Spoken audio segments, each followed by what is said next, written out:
고라 자손의 시, 인도자를 따라 부르는 노래. 뭇백성들아 이를 들으라. 세상의 거민들아 모두 귀를 기울이라. 귀천 빈부를 막론하고 다 들을지어다.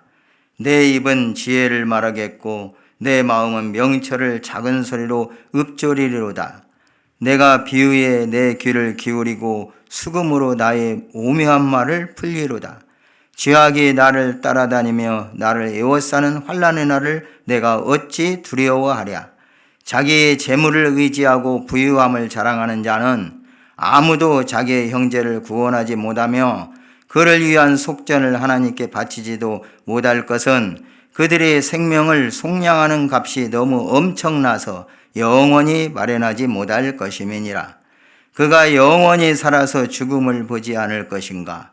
그러나 그는 지혜 있는 자도 죽고 어리석고 무지한 자도 함께 망하며 그들의 재물은 남에게 남겨두고 떠나는 것을 보게 되리로다. 그러나 그들의 속생각에 그들의 집은 영원히 있고 그들의 거처는 대대히 이르리라 하여 그들의 토지를 자기 이름으로 부르도다. 사람은 존귀하나 장구하지 못하며 멸망하는 짐승 같도다. 이것이 바로 어리석은 자들의 길이며 그들의 말을 기뻐하는 자들의 종말이로다. 셀라. 그들은 양같이 스올에 두기로 작정되었으니 사망이 그들의 목자일 것이라. 정직한 자들이 아침에 그들을 다스리리니 그들의 아름다움은 소멸하고 스올이 그들의 거처가 되리라. 그러나 하나님은 나를 영접하시리니 이러므로 내 영혼을 스올의 권세에서 건져내시리로다. 셀라. 사람이 치부하여 그의 집의 영광이 더할 때 너는 두려워하지 말지어다. 그가 죽음에 가져가는 것이 없고 그의 영광이 그를 따라 내려가지 못함이로다. 그가 비록 생시에 자기를 축하하며 스스로 좋게함으로 사람들에게 칭찬을 받을지라도 그들은 그들의 역대 조상들에게로 돌아가리니 영원히 빛을 보지 못하리로다. 존귀하나 깨닫지 못하는 사람은 멸망하는 짐승 같도다. 아멘. 표제에 고라 자손의 시 이렇게 기록되어 있습니다. 이에 대해서 여러 견해들이 있는데 고라 자손이 이 시편을 지었다 그런 견해가 있고, 또 다윗이 이 시를 지어서 고라 자손에게 노래하도록 맡겼다는 의미로 해석하는 자들도 있습니다. 또 어떤 학자들은 이 내용적인 것을 볼 때에 포로 후 시대의 작품이라는 그런 견해들이 있습니다. 많은 견해들이 있지만 대체적으로 다윗 시대에 저술했을 것으로 보는 학자들이 많습니다. 본 시는 어떤 역사적 상황이나 사건에 대한 문제보다는 우리 인생이 살아가는 지혜를 가르치고 있는 시입니다. 그래서 교훈적인 지혜시로 분류되고 있습니다. 이 본시와 비슷한 성격의 시로는 시편 37편, 73편 등이 있습니다. 그리고 이 세 편의 시는 그 내용에 있어서 모두 악인들의 현세적 일시적 번영을 누리는 것 같으나 결국은 망한다는 내용입니다. 그리고 그에 반해서 의인의 소망은 영원하다는 것을 교훈하고 있습니다. 본 시편 49편에서도 불경건한 자들이 재물과 행복이 오래가지 못하는 것과 또 의인의 소망은 하나님께 있으며 스올의 권세에서 구속함이 된다는 사실을 말씀해 주고 있습니다. 이 본시 저자는 이 교훈을 보편적으로 모든 사람들을 대상으로 삼고 선포하고 있습니다. 1절 보시면은 뭇백성들아 이를 들으라. 세상의 거민들아 모두 귀를 기울이라. 2절 귀천 빈부를 막론하고 다 들을지어다. 여기서 뭇백성들, 세상의 거민들, 귀천 빈부를 막론하고 다, 이러한 표현에서 보는 것 같이 시인은 본 단락에서 인종과 계급 모든 것들을 다 초월해서 모든 인간에게 하나님의 말씀을 듣고 묵상하며 전파하라고 촉구하고 있습니다. 하나님의 말씀은 어느 시대의 사람이나 어느 계층의 사람들을 막론하고 다 들어야 합니다.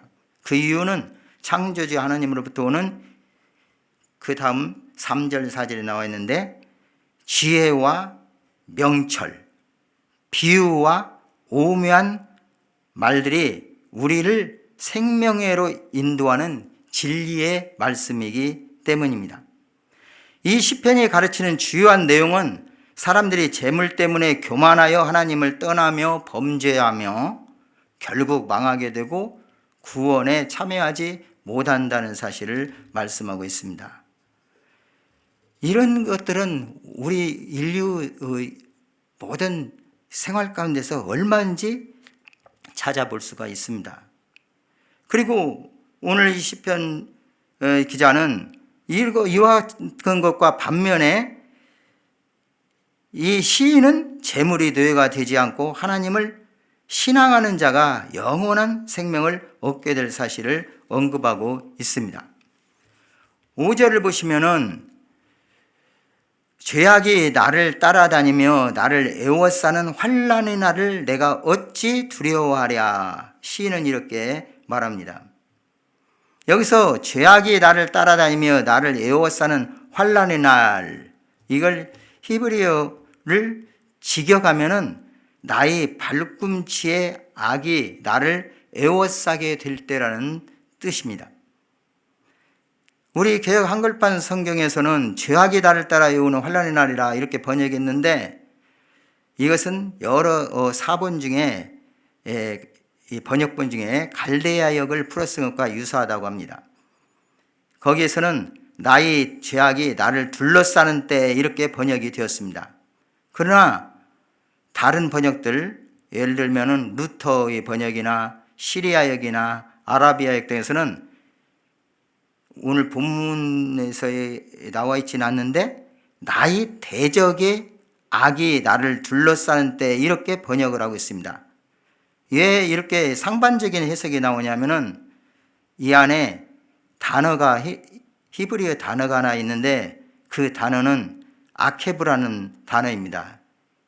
그대로 해석을 하면은 창세기 3장 15절에 나오는 발꿈치, 욥기 18장 9절에도 나와 있는데 발꿈치 또는 부대, 어떤 군대, 부대의 후미 이런 것들을 의미하는 단어인데 이것을 복수로 쓰면은 발자국들, 자취, 발자취 이런 뜻을 가지고 있습니다. 시편 77편 19절에 나오는 단어입니다.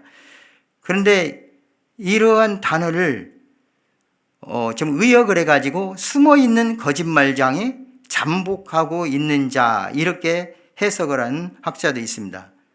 다시 말해서 이 동사 아카브 원형은 아카브인데 이 아카브라는 단어는 뒤에 있다, 뒤에서 오다, 책략을 써서 어떤 사람의 자리를 대신 차지하다 이런 의미들이 있기 때문에 이처럼 다양한 용어의 뜻을 고려해 봐서 이 구절의 의미를 규정한다면은 이렇게 번역을 할 수가 있습니다. 5절 죄악이 나를 따라다니며 나를 애워싸는 환난의 날, 이때를 나를 숨어서 기다리고 있는 자의 교활하고 민첩한 책략에 노출되어 있어서 언제 갑작스런 공격을 받을지 알 수 없는 그러한 때, 이렇게 해석을 합니다. 이것을 현대의 성경에서 악한 원수들에게 포위당하는 위험한 때에도 두려워할 필요가 없다 이렇게 5절을 번역했습니다. 많은 재산을 가지고 교만하여진 자들이 이 시인을 박해한 일이 있었지만 시인은 두려워하지 않았다는 것을 말씀하고 있습니다. 그 이유는 사람이 이 세상 재물로서는 영생할 수 없음을 그가 알았기 때문입니다. 이 세상 재물이 아무리 귀하고 좋다고 해도 결국 그것은 없어지는 날이 있습니다.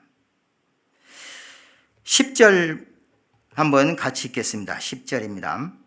그러나 그는 지혜 있는 자도 죽고 어리석고 무지한 자도 함께 망하며 그들의 재물은 남에게 남겨두고 떠나는 것을 보게 되리로다. 9절에도 그가 영원히 살아서 죽음을 보지 않을 것인가? 이렇게 말합니다. 죽고 10절에 망하며 이 단어가 있습니다. 이것은 원어를 보면은 야무트, 죽다, 요베드, 소멸되다 이런 뜻을 포함하는 히브리어입니다. 이 단어들은 지혜 있는 자와 어리석고 무지한 자의 각각의 종말을 강조하기 위해서 저자가 이런 단어를 선택해서 사용한 것 같습니다. 하나님께서 창조 때부터 사람들에게 영혼을 사모하는 마음을 주셨습니다. 그러므로 사람이 영혼을 보장하여 주지 못하는 것으로서는 만족을 할 수가 없습니다. 이 시인은 땅 위에 있는 그 무엇이든지 집착하지 않고 오직 여호와 하나님 중심의 신앙을 지녔습니다. 그는 이 세상에 속한 것들을 초월하여 소망을 하나님께 둡니다. 생명을 속량하여 썩어지지 않게 하시는 분, 곧 나를 영접하심으로 내 영혼을 스올의 권세에서 건져내시는 분이 오직 하나님이심을 시인은 확신하며 하나님을 찬양합니다. 우리 성도들도 예수 그리스도 안에서 하나님께 소망을 두어야 합니다. 사도 바울은 다음과 같이 권면을 하였습니다. 골로새서 3장 1절에서 6절 말씀 제가 쭉 읽어드리겠습니다.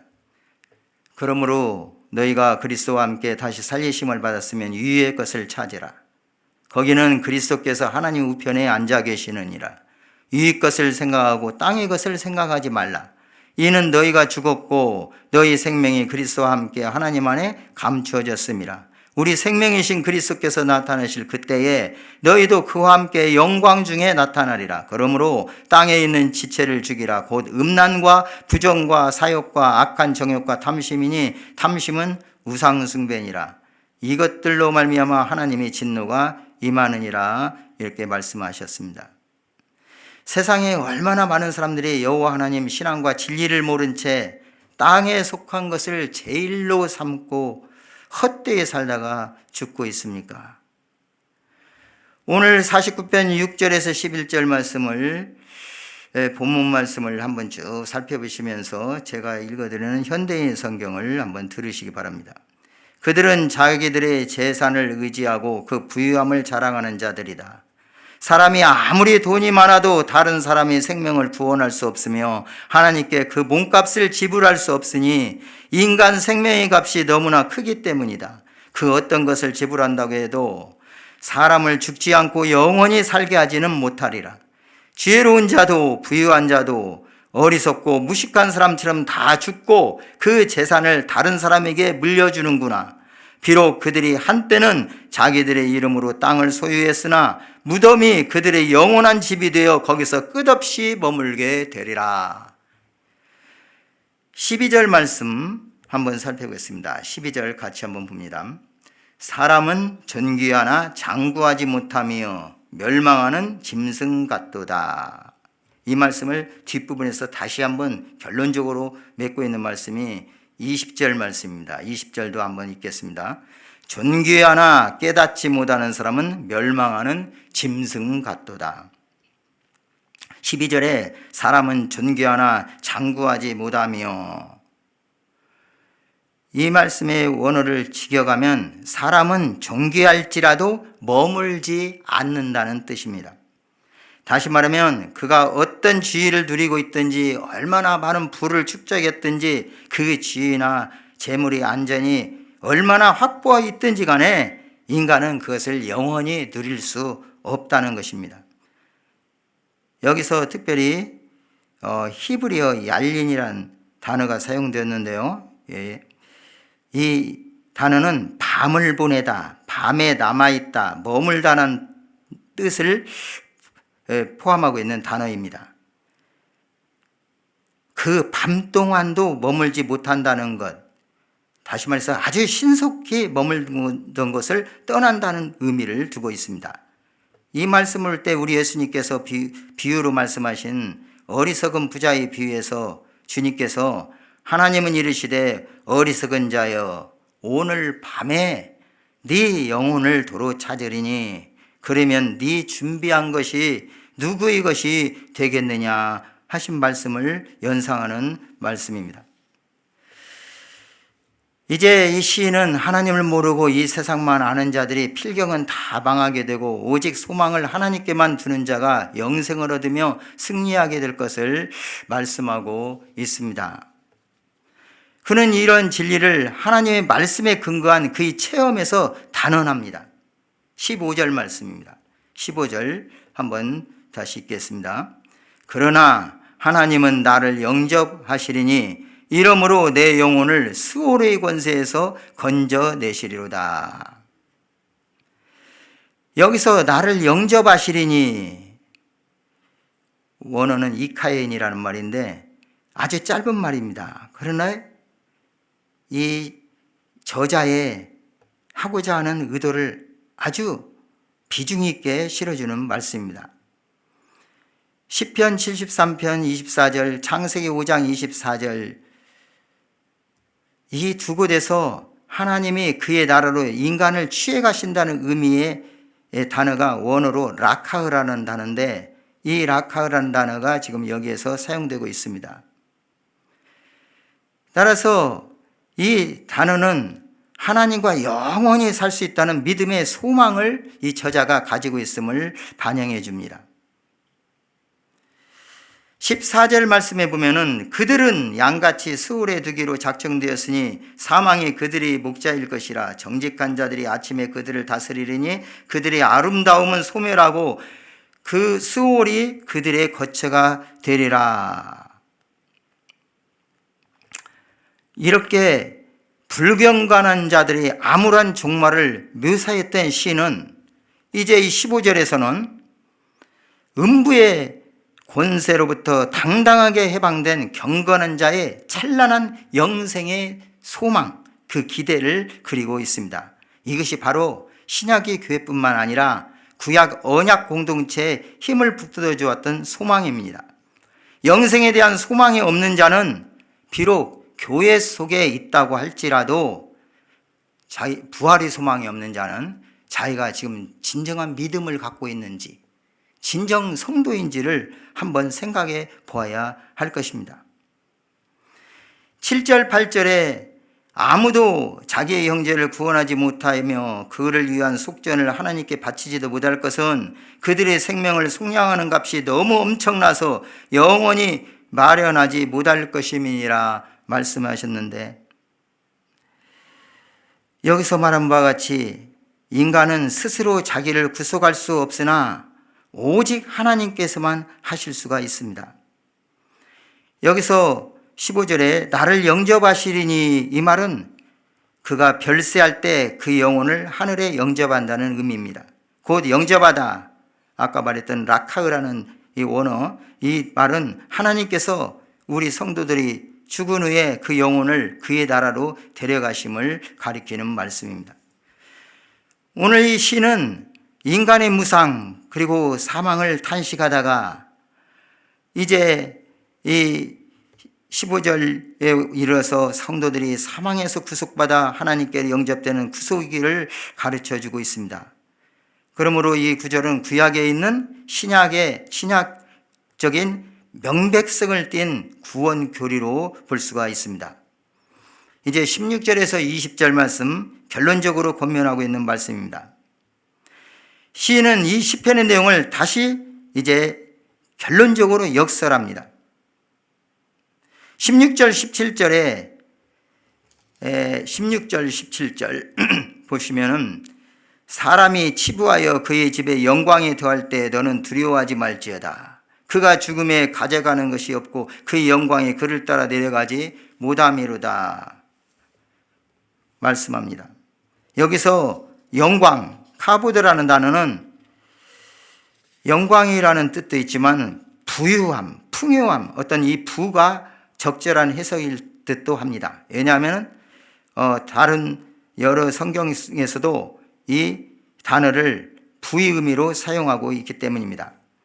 본시 저자는 세상 사람들이 흔히 믿고 사는 재물이 영원하지 못하는 것과 인간은 필경에 죽는다는 것을 다시 한번 강조하고 있습니다. 사람들이 이 사실을 모르고 산다면 짐승과 같은 인생입니다. 이 두 가지 사실이 그렇게 확실하지만 사람들은 이 사실들을 전혀 간주하지도 않는 자처럼 살고 어떤 때는 다 망각하고 활동하고 있는 것입니다. 기독교가 이러한 사실에 대해서 이처럼 강조하는 것은 진정 생명 있는 참 종교임을 보여줍니다. 20절 존귀하나 깨닫지 못하는 사람은 멸망하는 짐승 같도다. 여기서 깨닫지 못하는 것을 야빈이라는 단어인데 직역하면 이해가 없는, 지혜가 없는 그런 뜻입니다. 지혜가 없는 자들은 짐승 같다 그 얘기죠. 시인은 본시를 이제 12절과 유사한 20절 말씀 이 후렴구로 매듭 짓고 있는데 바로 이 내용은 유사하지만 좀 다른 단어를 넣었는데 이 단어가 바로 깨닫지 못하는, 지혜가 없는 이 단어입니다. 이 말은 격언적인 말이고 지혜가 없다면으로 이렇게 번역하는 것이 좋겠습니다. 현대인의 성경 이제 이 마지막 부분 49편 16절에서 20절 말씀을 여러분들이 본 성경을 16절에서 20절 말씀을 다시 한번 쭉 살펴보면서 제가 현대인의 성경을 읽어드릴 테니까 한번 들어보시기 바랍니다. 남이 돈을 모아 점점 부유해지고 그 집안의 명성이 높아갈 때 그런 것을 보고 낙심하지 말아라. 그가 죽으면 아무것도 가져가지 못하고 그 영광도 그를 따라 무덤까지 내려가지 못하리라. 사람이 비록 이 세상에서 만족을 느끼고 성공했다고 칭찬을 받을지라도 결국은 자기 조상들처럼 죽어 다시는 생명의 빛을 보지 못할 것이다. 아무리 영화를 누리며 살아도 깨닫지 못하는 사람은 짐승처럼 죽으리라. 이렇게 번역을 했습니다. 결국 본 시편의 가르침은 땅 위에 소유물을 믿고 사는 자는 세상을 떠난 후 영원히 암흑 속으로 들어가 버릴 것이고 하나님을 의지하며 믿고 사는 자는 하나님 손에 이끌려 영원한 빛의 안식으로 들어가게 된다는 것입니다. 사랑하는 성도 여러분, 본 시편의 말씀을 통해서 우리는 세상의 영광은 순간적이고 영원하지 않다는 것과 인간은 죽음을 통해서 이 생의 모든 것을 상실한다는 진리를 교훈을 받습니다. 이러한 진리를 바로 깨닫지 못하고 또한 적용하지 못하는 사람은 비록 그가 이 세상에서 유력하고 존귀한 자로 인정받는 위치에 있을지라도 실상은 멸망하는 짐승과 다를 바 없다는 교훈도 우리에게 줍니다. 그러므로 여호와를 경외하는 성도들이 경건하지 못한 자들이 가졌다고 생각되는 부와 명예, 권력, 인기 등을 결코 부러워할 이유가 없습니다. 그들의 세속적 번영은 헛되고 오래가지 아니하는 것입니다. 하나님을 경외하는 성도들은 아무리 큰 시련을 당하더라도 하나님께서 지키심으로 원수들에게서 마침내 구원을 받게 됩니다. 그러므로 하나님의 자녀요 그날의 백성인 우리 성도들은 재물이나 명예 등 땅의 것을 의존하지 맙시다. 오직 영생을 주신 여호와 하나님만을 신뢰하고 하나님께 소망을 두는 저와 여러분이 다 되시기를 주님의 이름으로 축복합니다. 기도드리겠습니다. 자비하신 하나님 아버지, 땅의 것을 보지 말고 위의 것을 바라보라는 사도 바울의 권면의 말씀을 저희들이 상고합니다. 불경건한 자들이 이 땅에 잘 되는 것으로 인해서 불평하지 말며 시기하지 말며 부러워하지 말라고 저희들에게 교훈해 주셨었습니다. 그러한 것들은 다 헛된 것이고 오래가지 못할 것이고 결국 사람은 죽음으로써 모든 것을 두고 가야 할 인생임을 말씀해 주셨습니다. 그러나 하나님을 경외하는 우리 모든 성도들은 영생을 얻고 영원한 하나님 나라에서 영원을 사모하는 마음으로 살게 하시고 또 그러한 나라를 누리며 영원토록 우리 하나님과 함께 하실 믿습니다. 또 하나님께서 우리를 보호하시고 인도하여 주셔서 이 땅의 것을 차지하게 하실 거라는 말씀도 주셨습니다. 이 말씀들 우리 안에 새기고 승리하는 삶을 믿음으로 살게 하여 주옵소서. 예수님 이름으로 기도드리옵나이다. 아멘.